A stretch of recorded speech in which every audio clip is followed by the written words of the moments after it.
Oy, magandang araw mga mare, mga pare. Ay, are, gagayatin ko na ere. Wala tayong butcher knife kaya ere na laang.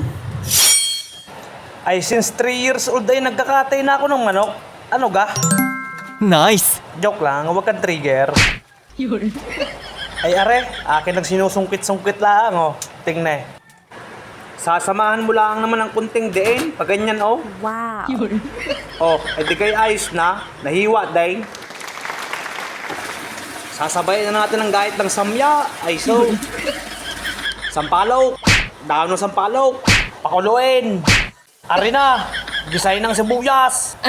Halu-haluin para gwapa ako. Wow. Ay di kasunod niya na ilagay ang manok. Halu-haluin at ay, naku naman, todo ng gwapo ko lalo. Yum-yum, pampasarap, dahan-dahan lang. Are, patis ni Aling Jose. Lagyan ng kaunti habang ginigisa para may lasa.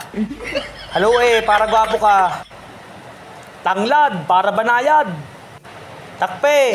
Ari naman, pisil-pisili para lumabas ang asim. Siling haba, sitaw, bataw, patani. Joke lang. Paminta, buo yan. Are, nor, nimang kanor.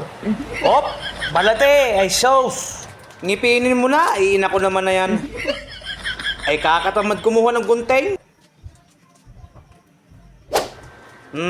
Are, dahon ng sampalok. Ilagay na. Ay saka, laging asin, kalmahi lang. Lagyan na re, optional lang yan ha. Ilagay na ang pampasim na sampalok. Naku, napakasarap. Saide, baka may matira. Naku, sayang.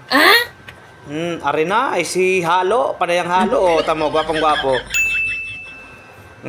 Simple lang naman magluto na rin sinampalok ang manok na ere. O, tingnan. O, ganyan lang. Ngayon, o, pagka. O, ayan, o. Napakainam na pulutan. Ay, ulam pala. Oh, paano? Ay, ganyan lang naman magluto na yan eh.